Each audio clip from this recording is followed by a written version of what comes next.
मेरा दीवानापन है यही वो गाना था जिसने मुकेश को गर्दिश से बाहर निकाला।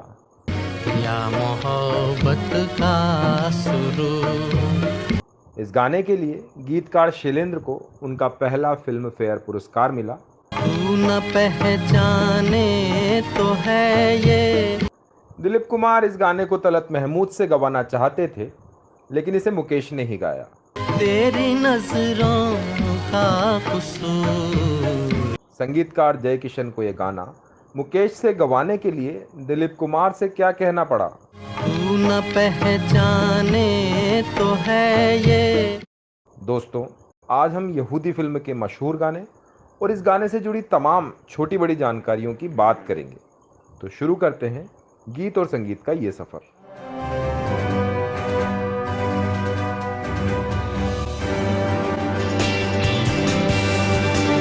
दिल को तेरी ही तमन्ना। महान फिल्मकार बिमल रॉय 1957 में एक पीरियड फिल्म लेकर आए।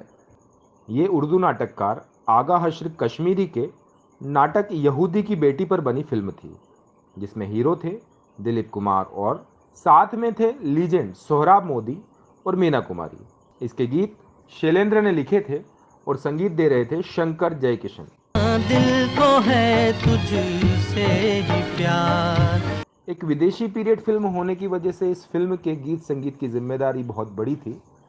किसी भी पीरियड फिल्म में उस समय के संगीत का होना बेहद ज़रूरी हो जाता है, वरना फिल्म की आत्मा ही ख़त्म हो जाती है। इसलिए संगीतकार शंकर जयकिशन ने गीतों में वही रंग भरने की पूरी कोशिश की है। ये मेरा दीवानापन। यहूदी फिल्म 5 सितंबर 1958 को रिलीज हुई। इसमें दिलीप कुमार, सोहराब मोदी और मीना कुमारी जैसे दिग्गजों के बावजूद ये फिल्म बॉक्स ऑफिस पर कोई खास धमाल नहीं मचा सकी, लेकिन इसके गाने आज भी सुने जाते हैं। मुकेश की आवाज़ में गाया ये गाना तो टूटे हुए दिल के मुरीदों का एंथम माना गया है। तू न पहचाने तो है ये फिल्मों का वो दौर था जब शूटिंग की लोकेशन से लेकर गीत संगीत तक हर बात में निर्माता निर्देशक के साथ हीरो का भी दखल होता था। यहूदी फिल्म में प्राचीन रोमन साम्राज्य में एक यहूदी की दुख भरी कहानी को बताया गया था। यह उस जमाने के हिसाब से बहुत जोखिम भरा प्रयोग था, लेकिन बॉलीवुड की अब तक की कहानी ऐसे ही जुनूनी लोगों से भरी पड़ी है, जिन्होंने अपने पैशन के लिए अपना सब कुछ दांव पर लगा दिया। तेरी नजरों का कसूर। उन दिनों फिल्म इंडस्ट्री में दिलीप कुमार के साथ राज कपूर और देवानंद की तिकड़ी छाई हुई थी। तीनों का अपना अलग अंदाज था। राज कपूर रोमांस के बादशाह थे, तो देवानंद छेल छबीले हीरो।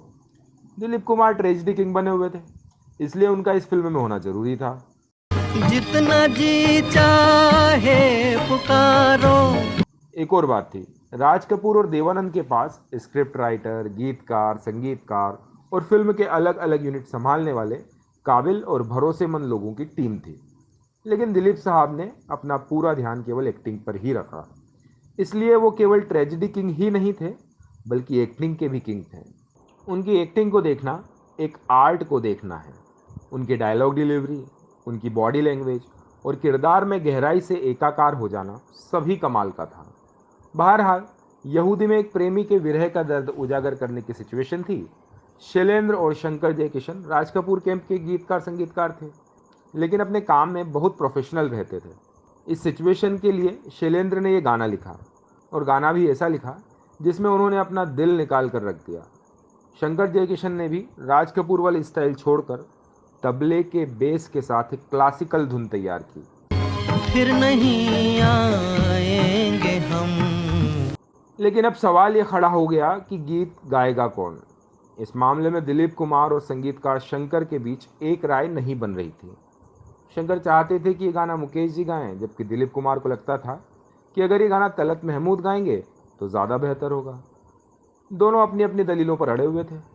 दरअसल तलत महमूद उस समय तक दिलीप कुमार की आवाज़ बन चुके थे। आज गमगीन है हम, ढूंढ ले अब कोई घर नया। हालांकि दिलीप साहब के लिए मुकेश जी ने भी पहले गीत गाया था, लेकिन ये गाना दर्द का नहीं था। गाए जा गीत मिलन के, तू अपनी लगन के। तलत की लरचती हुई आवाज़ के कारण ही दिलीप कुमार को ट्रेजेडी किंग का तमगा मिला हुआ था, इसलिए उन्हें लग रहा था कि मुकेश की आवाज़ उनकी इमेज से मैच नहीं होगी और इसका नुकसान होगा। तब दिलीप कुमार की फिल्मों को देखकर बाहर आते समय दर्शकों की आंखों में आंसू और होठों पर सिसकियां ही होती थी। इस प्रकार के गंभीर रोल करते करते वो एक बार खुद भी डिप्रेशन का शिकार हो गए थे, जिससे निकलने के लिए उन्हें मनोचिकित्सक ने हल्की फुल्की फिल्में करने की सलाह दी थी। ये मेरा दीवानापन है।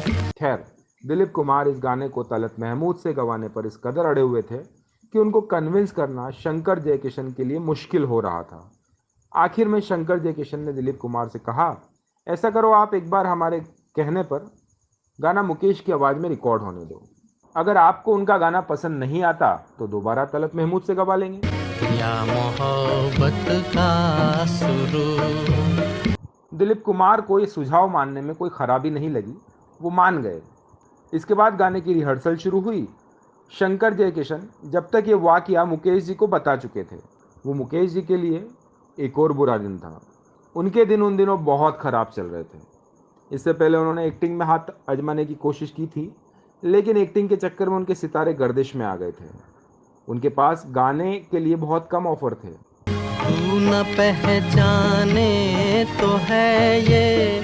ऐसे बुरे वक्त में उन्होंने 2 दिनों तक गाने की रिहर्सल की और तीसरे दिन गाने की फाइनल रिकॉर्डिंग हुई। इस गाने के मुखड़े में ही मुकेश जी ने सारा दर्द उड़ेल कर रख दिया है। जब दिलीप कुमार ने गाना सुना तो उनकी आंखों से आंसू टपकने लगे। वो तुरंत निर्देशक बिमल रॉय से बोले, गाने के लिए शूटिंग कब शुरू करनी है? दिल को तेरी ही तमन्ना। मुकेश जी के बेटे नितिन मुकेश भी मानते हैं कि फिल्म यहूदी का ये गाना उनके पिता का वापसी गीत है। हालांकि ये फिल्म बॉक्स ऑफिस कलेक्शन के हिसाब से ज़्यादा हिट नहीं हुई, लेकिन ये गाना बहुत पसंद किया गया। फिर मुकेश ऐसे दर्द भरे गीतों के लिए ज़्यादातर निर्माताओं और हीरों की पहली पसंद बन गए।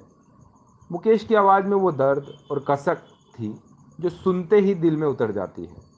वो कहते थे कि अगर मुझे 10 लाइट गाने मिले और एक सैड सॉन्ग मिले तो 10 लाइट गाने छोड़कर एक सैड सॉन्ग गाना ही पसंद करूंगा। फिर नहीं आएंगे हम। लेकिन इस गाने के असली खिलाड़ी थे कवि सम्राट शैलेंद्र। शैलेंद्र के लिखे इस गीत में भी उनके दूसरे गीतों की तरह सरलता है, सादगी है, लेकिन सीधे सरल शब्दों में वो इसमें दिल की गहराई से निकली एक आह का जिक्र कर गए हैं। इस गाने के लिए उन्हें साल 1959 का फिल्म फेयर अवार्ड भी मिला और यह अवार्ड 1959 में ही शुरू हुआ था और बतौर गीतकार शैलेंद्र को पहला पुरस्कार दिया गया था।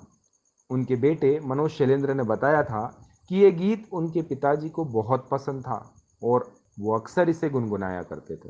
तू न पहचाने तो है ये। उनके लिखे और मुकेश के गाए गाने को जितनी बार सुनते जाओ उतना उनका असर बढ़ता जाता है। तेरी नजरों का कसूर। बहरहाल इस गाने का सिलसिला यहीं रोकते हैं।